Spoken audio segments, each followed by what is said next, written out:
तो basically agriculture in India, पता ही है कि हम हमारी जो है भारत की अभी भी 55 के करीब जो पॉपुलेशन है, जो हमारी जनसंख्या है, वो कृषि में है। पहले ही बहुत ज़्यादा था। अ, जो ये आंकड़े हैं पहले ज़्यादा थे, लेकिन अब जो है कम हो गया है, क्योंकि और सेक्टर में भी चले गए हैं। अब तो माइनिंग में भी और मैन्युफैक्चरिंग में भी, सर्विसेज में भी, अब तो सब जगह है पॉपुलेशन। लेकिन अभी भी जो 50-55% के आसपास आधी आबादी जो है हमारी, वो इसी में है, मतलब एग्रीकल्चर पर ही है, डिपेंड करती है। तो हमारे यहाँ पे मेन जो क्रॉपिंग सीजन होते हैं, मेन क्रॉपिंग सीजन 3 होते हैं, और इनसे क्वेश्चन आता है कि खरीफ, राबी और जायद। 3 क्रॉपिंग सीजन है, खरीफ, राबी और जायद। तो खरीफ की जो फसल होती है, वो जून के आसपास बोई जाती है, जून जुलाई के मॉनसून में। और ये सितंबर के आसपास काट ली जाती है, सितंबर अक्टूबर में। वो टाइम ऐसे आइडियल नहीं लिखा, बस एक आंकड़े लिखे हुए हैं कि आइडियल इतना है। कुछ लोग की अक्टूबर तक भी कटती है फसल, जो ये बोई जाती है खरीफ की फसल।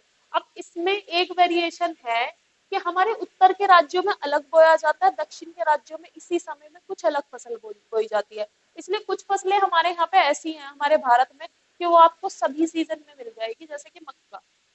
मक्का आपको एक मिलती है जस्ट मॉनसून के आसपास वाली, वो हमारे नॉर्थ स्टेट वाली मक्का होती है। और जो सदर्न स्टेट वाली मक्का है, वो आपको अब भी मिल जाएगी सर्दियों में भी, सर्दियों में भी बिक रहे हैं वो। तो पहले ऐसा, पहले तो इतना नहीं था, लेकिन अब चारों, कहते हैं ना, 12 महीने सारी फसलें आपको मिल जाती है। तो वो यही वेरिएशन है कि नॉर्थ में जब उगती है तब भी अवेलेबल होती है, और जब साउथ में उगती है तो वहां से भी मंगा ली जाती है। तो जून से सितंबर, जून जुलाई में बोई जाएंगी। और ये बेसिकली ऐसी फसलें हैं जो कि पानी की इन्हें जरूरत होती है इनिशियल स्टेज पे, यानी कि इन्हें सिंचाई ज्यादा चाहिए। तो ये बारिश के मौसम में मानसून के टाइम पे बोई जाती है, और सर्दियां आने से पहले पहले काट ली जाती है। इसमें जो कैटेगरी में है, सबसे पहले है चावल, कपास, कॉटन, मक्का, ज्वार और तूर। अब चावल का सबसे बड़ा एग्जाम्पल इसलिए लेंगे क्योंकि चावल जो है, इसे सबसे ज्यादा पानी चाहिए होता है। अगर बारिश नहीं होती है, मानसून से नहीं आती है उन एरियाज में जहाँ पे सिंचाई के साधन नहीं है, तो वहां पर वो फसल बोने में देरी हो जाती है। जैसे कि कुछ किसान जो हैं, वो इतने ज्यादा, मतलब बड़े किसान नहीं होते, जो मार्जिनल किसान होते हैं, जो छोटी होल्डिंग होती है जिनके पास, वो सिंचाई ज्यादा अफोर्ड नहीं कर पाते। वो डिपेंड रहते हैं कि बारिश हो जाएगी तो तब हम बुआई कर देंगे। तो अगर मानसून मानसून के लिए इसलिए तो सबसे ज्यादा वो होती है प्रॉब्लम कि मानसून नहीं आया, यानी कि बारिश जितने टाइम पे होनी थी उतने टाइम पे नहीं हुई। जून जुलाई में इन्हें बोना होता है, और जून जुलाई में बारिश अगर नहीं होती है तो फिर इनकी क्रॉप जो है वो डिले हो जाती है। तो चावल, कपास, अगेन इसे भी पानी की जरूरत होती है इनिशियल टाइम पे, लेकिन जब कपास पकता है, मतलब कॉटन जो है इसकी बॉल्स बन जाती है, तब इसे बारिश बिल्कुल नहीं चाहिए। अगर इसकी पकी हुई बॉल्स के टाइम पे बारिश पड़ गई तो इसकी जो कॉटन बॉल्स हैं वो खराब हो जाती है। तो कॉटन। नेक्स्ट है मक्का। मक्का की भी यही होती है, सितंबर के आसपास, अक्टूबर के आसपास इसकी कटाई हो जाती है। ज्वार, ये पता ही है, फूडर क्रॉप भी है और वैसे भी इसे दोनों है, मतलब ये फूडर भी है, चारे के तौर पर भी लेते हैं, और वैसे फसल जो मतलब खाने के तौर पर भी इसे लिया जाता है। और तूर, तूर बहुत ज्यादा, मतलब नाम अलग है, तो इसे कुछ लोग अरहर कहते हैं, हमारे यहाँ अरहर कहते हैं। और एक और इसका नाम एक और है बाहर, मतलब सदर्न स्टेट में इसको कुछ और भी कहते हैं। नेक्स्ट जो है हमारी राबी की फसल है। राबी की फसल बोई गई है अक्टूबर में, और ये मार्च अप्रैल के करीब में काट ली जाएगी। इसका जो रेनाउंड एग्जाम्पल है वो है गेहूं। तो गेहूं अब बो दिया गया है, और अब मार्च और अप्रैल में इसकी कटाई हो जाएगी। तो ये होता है, ये सीजन जो हमने लिखे है ना, अक्टूबर टू मार्च, तो ये तो होता है इसका बुआई का सीजन, और ये होता है इसका कटाई का, यानी कि हार्वेस्ट करने का सीजन। तो हार्वेस्ट इसकी होती है मार्च में या अप्रैल में। नेक्स्ट, अब इसमें आता कौन कौन है, इसमें आता गेहूं, चना, अलसी या रैपसीड, सरसों और जौ। सरसों भी कुछ लोग गेहूं के साथ ही बो देते हैं, मतलब मिक्स क्रॉपिंग होती है वो, मिक्स क्रॉप करके, तो कुछ सरसों के साथ ही बो देते हैं, कुछ जौ को गेहूं के साथ बो देते हैं। तो इस तरह से भी बुआई होती है। अब सदर्न स्टेट में क्या होगा, अगर खरीफ की फसल हमारे यहाँ पे चावल, कपास, मक्का, ज्वार, तूर बोई जा रही है ना, तो सदर्न स्टेट में केवल वो चावल, मक्का, रागी, ज्वार और ज्वार और मूंगफली ही बोएंगे। वो उधर ये सारी चीजें नहीं बोते। इट मीन्स के उधर क्या नहीं बो सकते, वो कपास नहीं बोते हैं और वो तूर उस साइड नहीं बोते। सेम यही चीज इनकी इसमें भी चलती है, राबी में भी वो सेम ये जो फसलें हैं वही वो राबी में बोएंगे। और अप्रैल और जून का जो महीना होता है, ये वो महीना होता है कि इसमें बहुत ज्यादा गर्मी पड़ती है, मतलब नॉर्दर्न स्टेट में। सदर्न स्टेट में भी यही होता है कि ये गर्मी का टाइम होता है।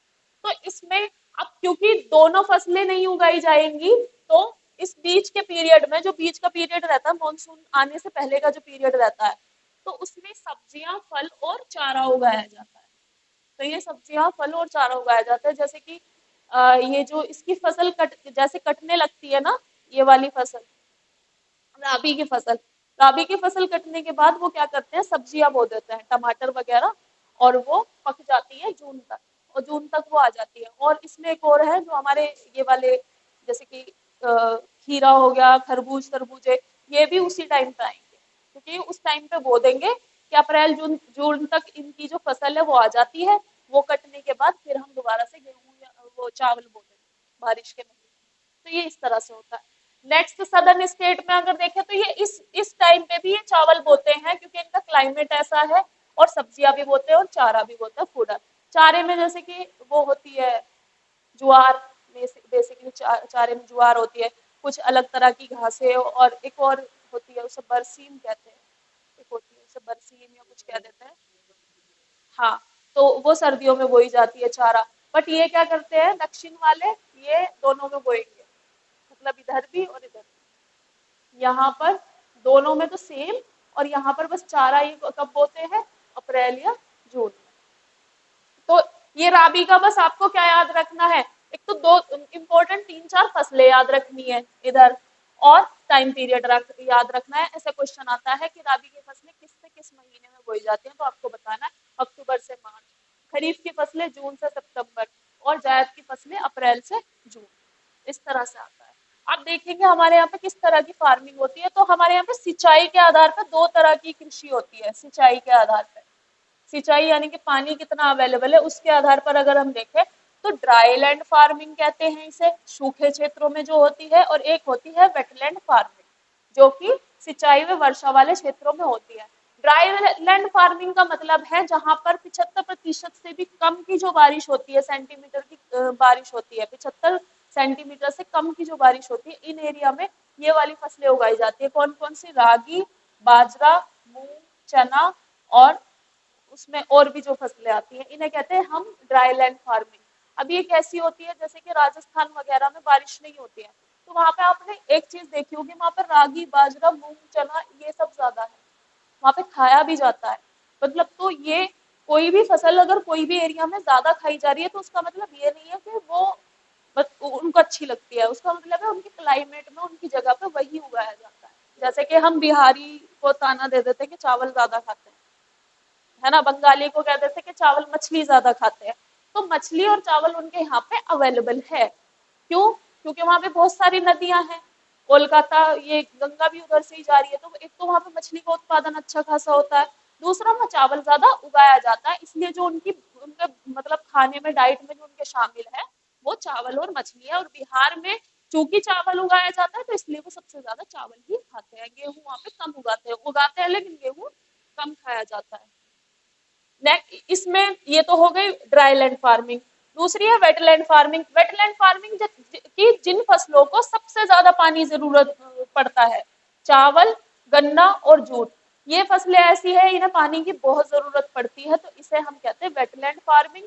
और इन्हें कम से कम 100 सेंटीमीटर के करीब बारिश वाले क्षेत्रों में उगाया जाता है। जैसे कि चावल को, अब चावल का एक एग्जाम्पल इसमें ही हम आगे भी पढ़ेंगे कि पंजाब, हरियाणा और हमारा उत्तर प्रदेश का ये वाला पार्ट, वेस्टर्न यूपी, तो इस वाले पार्ट में तो बारिश नहीं होती। क्वेश्चन आ सकता है कि इसमें तो बारिश नहीं होती, तो यहाँ पे क्यों, मतलब कब से उगाना स्टार्ट हुआ। तो ये हमने पहले पढ़ा था। हुआ ये था कि 1960 के आसपास में हमारे यहाँ खाने की बहुत कमी हो रही थी, फूड की, और हमें मंगाना पड़ रहा था कहाँ से, यूएस से, है ना। ये बात मैंने पहले भी कभी बताई है। तो यूएस से हमें खाना मंगाना पड़ता था। अब जब यूएस किसी कंट्री से आप खाना मतलब मंगाओगे, अनाज वगैरह इंपोर्ट करोगे, तो हम उन्हें पैसे भी तो देते हैं, तो हम उन्हें पेमेंट करते थे डॉलर में। हमारे पास डॉलर कहाँ से आता है? डॉलर तो उनकी करेंसी है। तो डॉलर हमारे पास कहाँ से आता है? जो हमारे वर्कर बाहर काम करते हैं, जो बाहर वर्क करते हैं, वो हमें रेमिटेंसेस भेजते थे। रेमिटेंसेस भेजते हैं, अभी भी भेजते हैं। इंडिया सबसे हाईएस्ट कंट्री है जिसको रेमिटेंसेस बाहर से आता है। रेमिटेंसेस मतलब हमारे यहाँ के जो एनआरआईज फॉरेन नेशनल रह रहे हैं, वो यहाँ पे जो पैसा भेजते हैं तो वो डॉलर में भेजते हैं। उसे हम उनके पैसे को बाद में कन्वर्ट करते हैं उसमें रुपी में, बट वो डॉलर वाला जो है हम फॉरेक्स रिजर्व में रख लेते हैं। ठीक है, तो पेमेंट उसमें करते हैं, तो हमारा एक तो फॉरेक्स रिजर्व जा रहा था। अब उस पे फिर यूएस जो है इंडिया में प्रेशर बना रहा था कि मतलब हमारी कंडीशन मानो। और दूसरा, हमें थर्ड क्वालिटी का गेहूं भेजा जा रहा था, मतलब जो वहां पे अपने जानवरों को खिला देते होंगे, ऐसा गेहूं हमारे यहाँ पे भेजा जा रहा था हमारी पॉपुलेशन के लिए। अब 1960 के आसपास में जब इस तरह की कमी आई, तो फिर हमारे मेक्सिको में एक साइंटिस्ट थे, उनका नाम था नॉर्मन बोरलो। तो नॉर्मन बोरलो ने एक सीड बनाया, मतलब गेहूं का जेनेटिक मॉडिफाई करके बीज बनाए। उन बीज को कहते हैं high yielding variety HYV seed. उनका नाम याद रखना। ये इंट्रोड्यूस हुए थे 1900 HYV seed, high yielding variety. और ये 1960-70 के दशक में ये हमारे यहाँ इंट्रोड्यूस हो गए थे। यही पीरियड है हरित क्रांति का। कौन सी क्रांति थी? हरित क्रांति। हरित क्रांति किसे कहते हैं? कि जब अन्न या अनाज का उत्पादन जो है सबसे ज्यादा होता है, अनाज का उत्पादन बम्पर हार्वेस्ट जब हुई, तो उसे कहते हैं हम हरित क्रांति, अनाज उत्पादन में। तो हमारे यहाँ पे जो साइंटिस्ट थे उनका नाम था MS स्वामीनाथन। इनका नाम लिख लेना, MS स्वामीनाथन। मैंने लिखवाया भी है कई बार, करंट अफेयर में इनका अभी निधन हुआ था तब भी मैंने लिखवाया था। हाँ, इन्हें हरित क्रांति के जनक कहा जाता है, हरित क्रांति के जनक कहा जाता है, क्योंकि नॉर्मन बोरलो ने जब बीज बनाए थे वहां पर इंट्रोड्यूस किए उन्होंने मेक्सिको में। तो जो ये थे MS स्वामीनाथन, ये एग्रीकल्चरिस्ट थे। हमारे इंडिया के जो इंडियन इंटरनेशनल उसमें Indian council of agriculture research ICR कुछ इसमें काम कर रहे थे, उसका नाम मैं बता दूंगी। उसमें काम कर रहे थे, Indian council of agricultural research, हाँ ICAR में। तो ये उसमें काम कर रहे थे और इन्होंने फिर कहा कि हम भी अपनी कंट्री में ये सीड इंट्रोड्यूस करेंगे। तो उस समय फिर वही होता है कि गवर्नमेंट को सुझाव देते हैं कि ये अगर हम इंट्रोड्यूस कर दें तो इससे हाई यील्ड हो जाएगी। हाई यील्ड मतलब जो गेहूं हमारे अच्छा प्रोड्यूस नहीं कर पा रहे हैं, वो अच्छा प्रोड्यूस कर पाएंगे। तो फिर उसके बाद हमारे यहाँ हरित क्रांति हुई 1960 में। ये बीज उत्पादन करने के लिए दिए गए। अब इन बीजों के साथ एक प्रॉब्लम है, एक तो इनको बहुत ज्यादा फर्टिलाइजर चाहिए, है ना, फर्टिलाइजर बहुत ज्यादा चाहिए, खाद बहुत ज्यादा चाहिए, और एक और चीज इनको पानी भी बहुत ज्यादा चाहिए। उसके साथ साथ ये जल्दी से इनको कीट वगैरह भी लग जाते हैं, तो इसलिए इनको पेस्टिसाइड्स भी चाहिए। अब छोटे मार्जिनल जो होल्डिंग वाले फार्मर होते हैं, उनको तो नुकसान हो जाएगा अगर उन्होंने ये लिए, तो उनके पास तो इतना पैसा ही नहीं है कि वो एग्रीकल्चर में लगा सके। तो कौन जिम्मेदारी लेगा? फिर जिम्मेदारी किसने ली? पंजाब और हरियाणा ने, क्योंकि पंजाब और हरियाणा में जो किसान हैं वे बड़ी होल्डिंग वाले हैं। बड़ी होल्डिंग मतलब उनके पास बहुत बड़ी बड़ी होल्डिंग है, जमीन है, और वो ठीक ठाक भी है, रिच भी है, ताकि अगर कोई नुकसान होगा तो वो झेल लेंगे, है ना। अदर जो किसान है छोटे मोटे पश्चिम बंगाल और बिहार वगैरह में, बहुत गरीब है, वो नहीं झेल पाएंगे उस नुकसान को अगर उनकी फसल खराब हो जाती है तो इसलिए 1960 और 70 के दशक में हरित क्रांति जो है वो हो गई। इसका मतलब कि बम्पर हार्वेस्ट आई, और किसको श्रेय जाता है? पंजाब, हरियाणा और वेस्टर्न उत्तर प्रदेश को। और हमारे इसमें चावल ये कभी उगाते नहीं थे पंजाब और हरियाणा, लेकिन 1970 से इनके यहाँ पे चावल उगाया जाने लगा था। और अब हमारे देश का जो है मतलब सबसे ज्यादा जो चावल आता है प्रोड्यूसिंग जो वो है स्टेट, वो यही। इनके बगैर हम भूखे मर जाए, मतलब कंट्री। ठीक है, तो वो दो दो बहुत मेजर प्रोड्यूसर है, उसमें उत्तर प्रदेश का भी नाम। ठीक है, तो हरित क्रांति ऐसे हुई, और फिर हमने यूएस से मंगाना बंद कर दिया। और फिर यूएस, अब तो हम बाहर हम ही भेजते हैं, हम तो अब बाहर भेजते हैं, बट वही है कि यूएस जो है वो हमेशा यही दिखाता आया है कि हम पे डिपेंड रहोगे तुम लोग, तो ये है।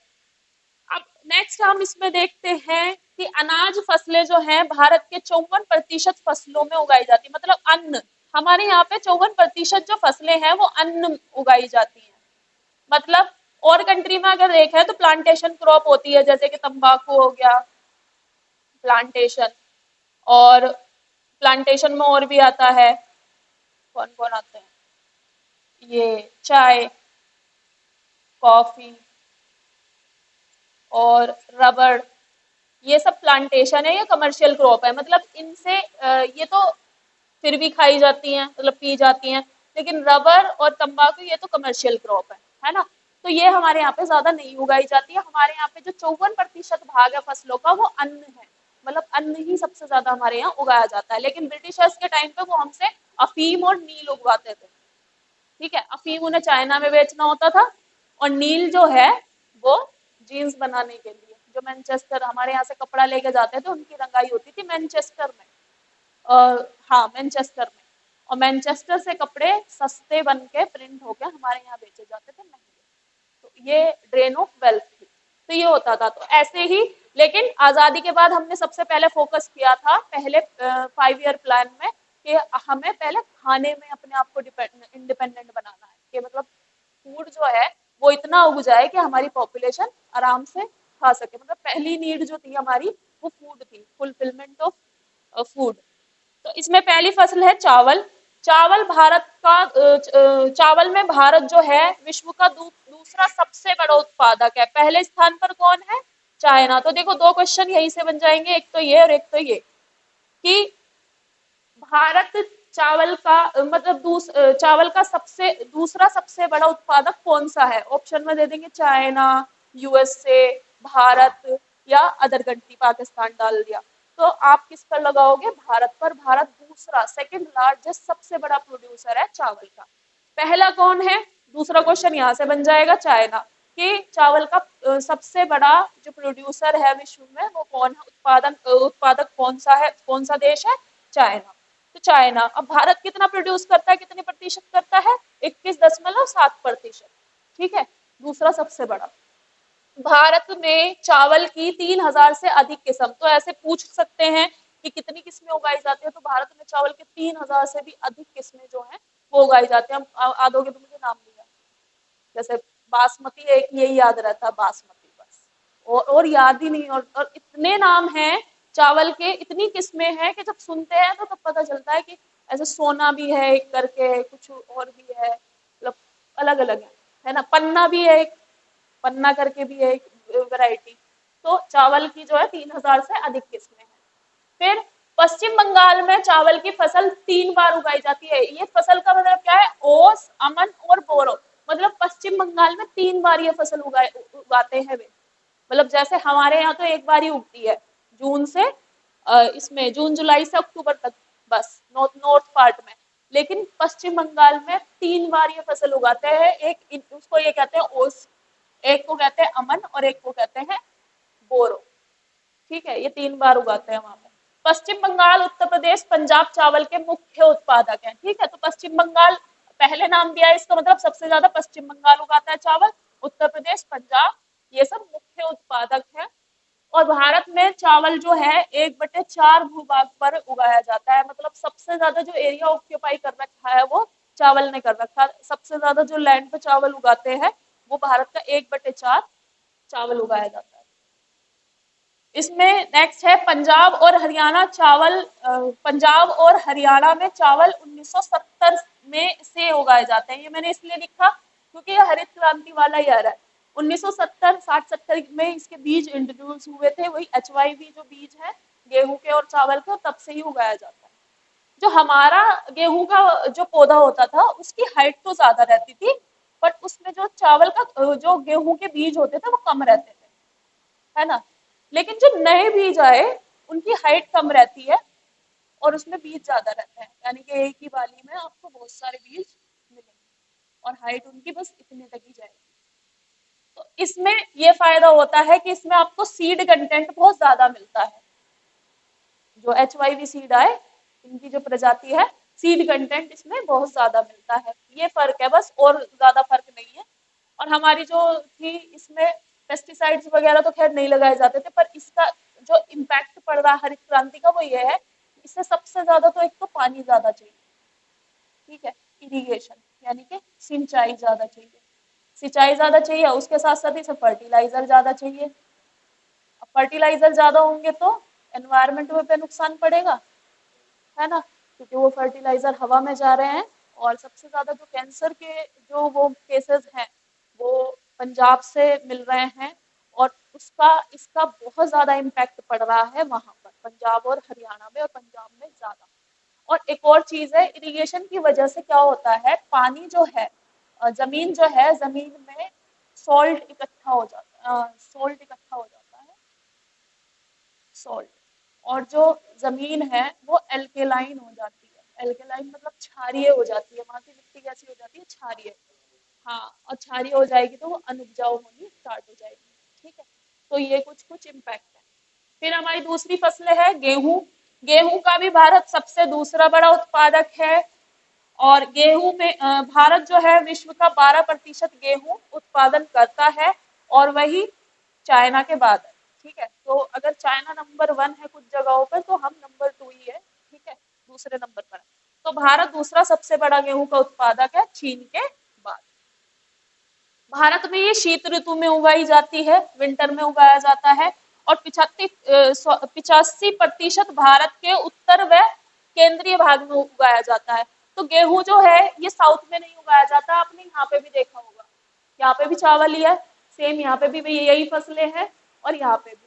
तो गेहूं जो है वो साउथ में नहीं उगाया जाता, इसलिए आपने देखा होगा साउथ में रोटी नहीं है, मतलब डोसा है वहाँ पे, है ना। वो भी किसका बनता है, किसका बनता है, चावल का, है ना। तो वहां पे चावल क्योंकि ज्यादा है मुख्यतः, तो उनकी जो खाद डाइट में जो है वो चावल ही है, गेहूं वो यूज नहीं करते। तो भारत के उत्तर व केंद्रीय भाग में उगाया जाता है, और वहां पर भी कहाँ कहाँ उगाया जाता है, एक तो उत्तर के मैदान में, मालवा पठार, ये मध्य प्रदेश वाला एरिया, और हिमालय में, ठीक है। और हिमालय में भी 2700 मीटर तक की ऊंचाई पर यह उगाया जा सकता है। और उत्तर प्रदेश, पंजाब, हरियाणा, राजस्थान, मध्य प्रदेश इसके सबसे बड़े उत्पादक हैं, यानी कि सबसे ज्यादा जो उत्पादन करते हैं वो यही राज्य करते हैं, ठीक है। तो इसमें जो क्वेश्चन बनेंगे उसी फॉर्मेट में मैंने लिखवा दिया है आप लोगों को, एक एक क्वेश्चन इस तरह से ही बन जाएंगे, और इससे बाहर कुछ आएगा